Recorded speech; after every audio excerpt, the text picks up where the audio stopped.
Welcome back to Crypto Comics, all you beautiful people in Webtown, for another day of Rob Liefeld appreciation. This is possibly the second rarest Rob Liefeld comic book from the Image days. First would undoubtedly be Extreme Number Zero, which was a book you had to collect coupons for and mail away for. I've only ever seen one of them for sale, and it's going up for auction this month on mycomicshop.com.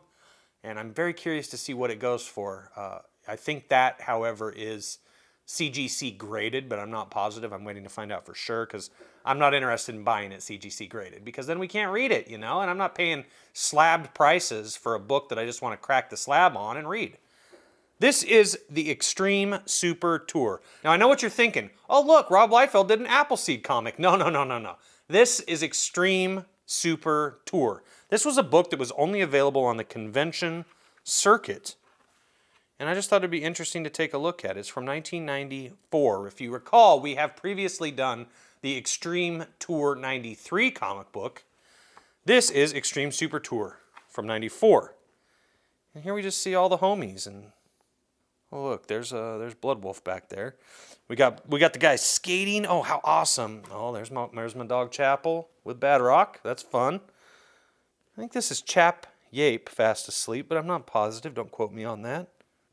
This, I'm pretty confident, is Christian Lichtner, who does a lot of coloring there at Extreme Studios. You know Rob Liefeld? Did you know Rob Liefeld was born on October 3rd, 1967, and has been having a great time ever since? I bet he has. Jeez. If I had that money and talent, I would too. Upon completing his primary education, he began pursuing a career in comics full-time. His big break came at age 18 when he was hired by both Marvel and DC Comics at a comic convention in Oakland, California. Shortly thereafter, Rob's work appeared in a variety of different comics, including Hawk and Dove, Amazing Spider-Man, X-Factor, and X-Men. In 1989, Rob was asked to revamp Marvel's sagging New Mutants line.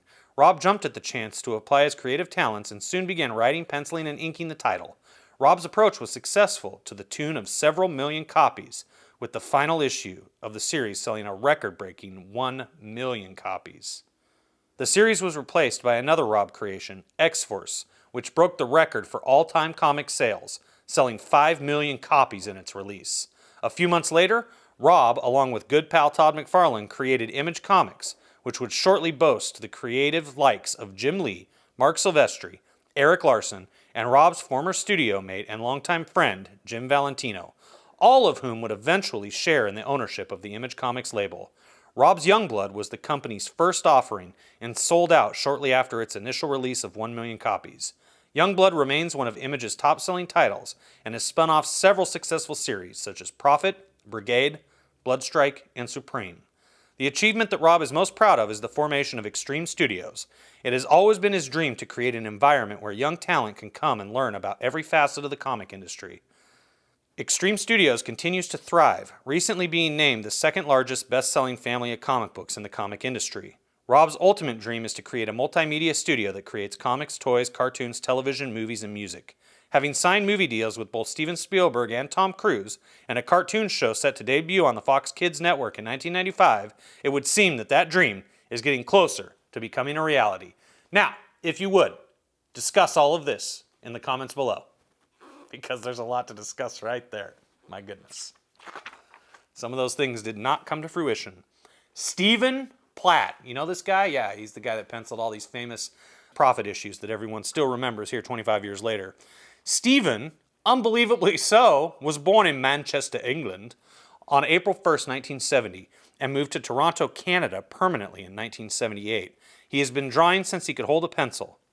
Stephen found his early artistic influences in comic magazines such as Heavy Metal and Epic, citing artists Gaetano Libatori, Mobius, Enki Bilal, and Philip Droulet as influences. Enki Bilal is a very, very talented French director who's made some very unique films.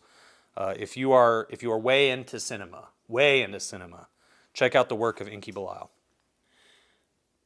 Along with Jeffrey Jones, George Perez, and Frank Miller, who were the only Western artists he was exposed to at the time. During his high school career, Stephen kept drawing and painting, constantly discovering new media. However, his childhood passion for comics subsided at this time. It wasn't until his third year in college that Stephen was reintroduced into comics, where he saw the work of Todd McFarlane, Jim Lee, Jeff Darrow, Will Spertasio, Rob Liefeld, Simon Bisley, and Dale Keown for the first time. Stephen then set out on his road to the pros, being inspired by the new echelon of talent at Marvel and DC. While still completing his college assignments, he was getting sample pages together. Stephen broke into the business while embarking on a school trip to New York City. Fate intervened when Stephen met a Marvel employee in a bank. Less than a week after that fateful day, he was given a job penciling a 4-part, 32-page Moon Knight story. However, before it could be completed, Stephen was given the job of penciling the regular Moon Knight series. Soon after his artwork debuted in issue 55, Stephen enjoyed a tremendous fan reaction. He was then sought out and recruited by X-Force creator Rob Liefeld to take over the art chores on Prophet. Starting with the notorious Prophet 4A, Stephen has never looked back and fully attributes his success to the support given him by his significant others.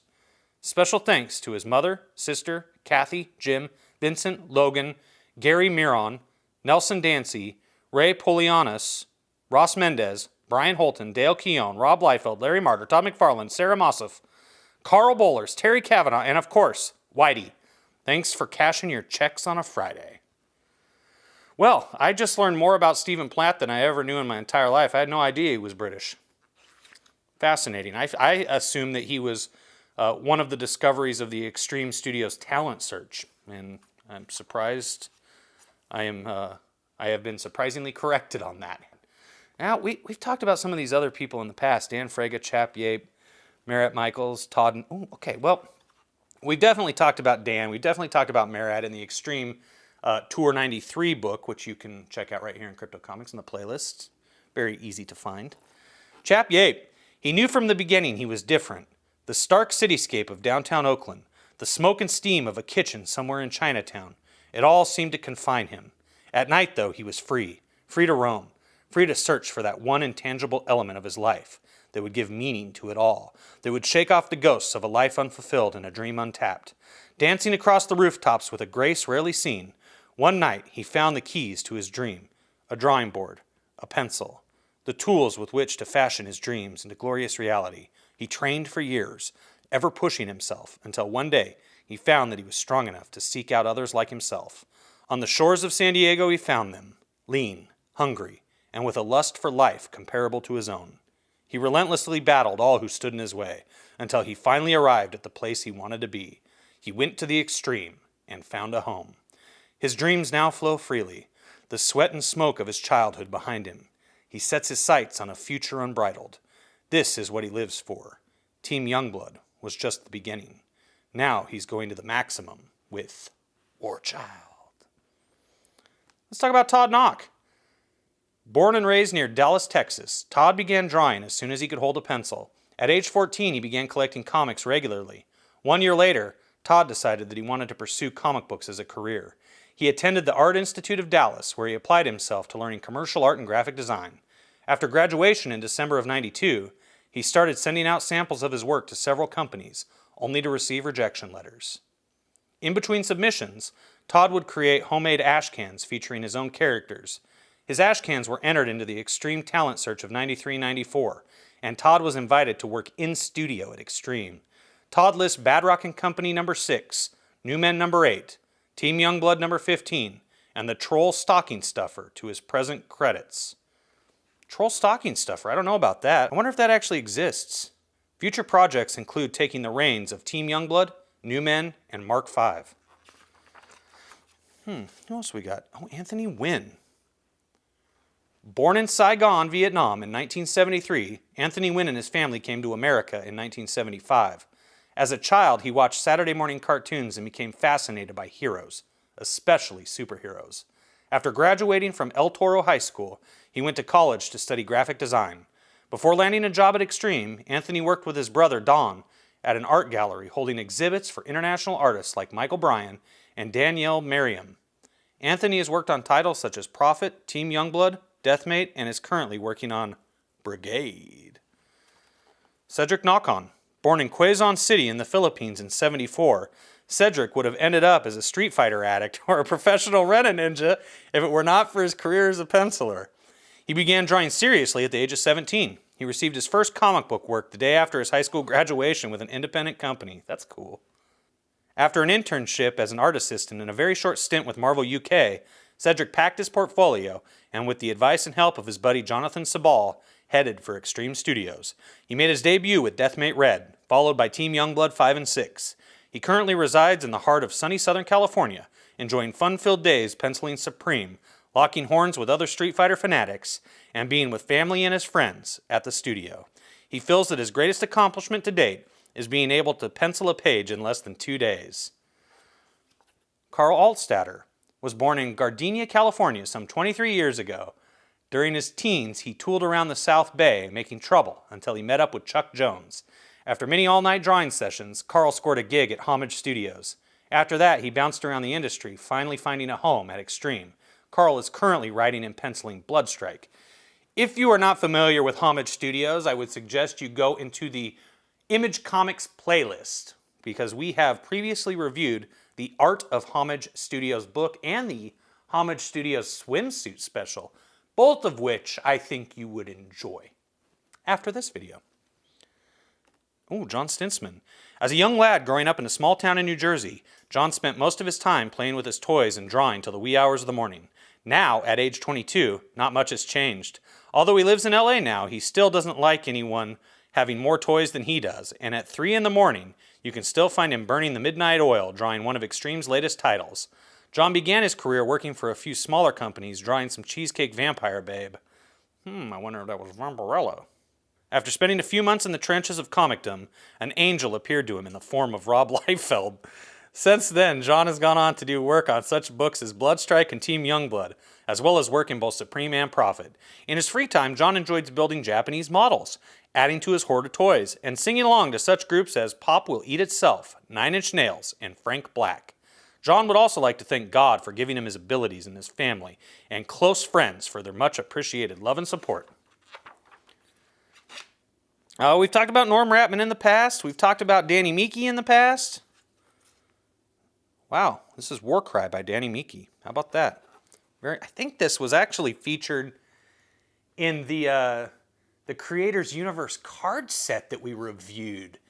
You can go watch that in the playlist also. Creators Universe card set. Check that out. Jonathan Sabal. Marlo Alquiza. Inkers. These are inkers. These are all inkers. Pencilers. See, if you pick this book up, you'll get to meet all of these people. I love Chuck Jones. Jamie Mendoza, Larry Stucker, Christian Lichtner. I was wrong. This isn't Christian Lichtner at the beginning. That's not Christian Lichtner. I think it's Byron Talman. There we go. Oh, Kiko. Here we go. Kiko is a very talented color artist. An ex-junkie convict. Kiko started coloring black and white comics for fun during his stay in San Quentin in 1971. I don't think he is old enough to have been in San Quentin in 1971. When he was paroled in 76, he was immediately hired to do glass background paintings for a movie called Star Wars. George Lucas and Kiko used to get sauced up while thinking up set designs. Then he hit a dry spot, work-wise anyway. Still being a hardcore alcoholic, he was lost in a delusion of being the savior, Jesus Christ. Then punk rock happened. My goodness. In his state of debauchery, he met a guy from England named Sid and became a roadie for some band called the Sex Pistols. He suddenly found himself in Northern California and realized his passion for comic book color. In 1985, he met this guy named Steve Olaf, and the rest is history. This is a true story. Right. And we have a lot of other computer colorists here that are all... This is really cool that he actually dedicated pages to the colorists, you know? You don't hear anything about colorists. They get no love at all. Short of Kyle Ritter from Cyberfrog, he gets a lot of love. He's probably the most beloved colorist in the history of comics at this point. Kurt Hathaway, you know, you can learn about. Oh, Matt Hawkins, what a great picture. Sorcerer Supreme Matt Hawkins used his mystic powers to hypnotize Rob Liefeld into hiring him at the Mile High leg of the original Extreme Tour in June of '93. Since then, he has used his sorceress ways to manipulate everyone in the industry into believing that he's actually a nice guy. Educated at the University of California at Riverside and finishing up at UCLA, Matt worked for TRW as a financial analyst and at the Norwest Corporation in mortgage banking before the numbers caused his brain to explode, and he sought out a more creative career at Extreme Studios. Dreaming of the coming right-wing revolution, Matt works night and day to invent new ways for Extreme to conquer the world. Self-high five. The revolution is here. Oh, Nightmare. We've covered him. You can check that out in the playlists here at Crypto Comics. Oh, Warchild. We've covered that too. You can also check that out in the playlists here at Crypto Comics. Badrock Violator? No, we have not covered this. I don't own this, actually. Surprise, surprise. Now we see a few more pictures. Oh, Kromov the colorist. He's the Dreinator. Andre Kromov. There he is. All these pictures of, like, this is a studio picture of Chapel. This is interesting to see. I am surprised we haven't seen this in other comic books throughout Rob Liefeld Appreciation Season here on Crypto Comics. I'm very surprised, actually. There's Danny Miki pretending he's Wolverine. That's cute. Okay, so this is the Extreme Super Tour 1994 tour book, only available on the convention circuit, and your boy Crypto happened to have one, and he wanted to share it with you, and I hope that you learned something about your favorite artists. I hope so. If you did, give this video a thumbs up, hit that share button, let your friends know what's going on here at Crypto Comics. If you're new, subscribe, hit the ding dong for notifications. And then what I need you to do is pick up your smartphone and just thump your way over to megawattcomic.com and support your boy Crypto. Back my comic book on Kickstarter. It's called Megawatt versus the Vampires of the Sun. I've been talking about it for 2 dang months now. Yet some of you still have not backed. What did I do? What did I do? Tell Crypto in the comments below. What did Crypto do to earn your ire? You know you love the comic book reviews. You know you love all the different voices Crypto does when he reads the comic books. So hey, hook a brother up. Support my comic book. It's my first venture into independently publishing my own comic book. I have written some other comic books. I helped co-write the backup story in Little Girl Liefeld for Slick Jimmy Love.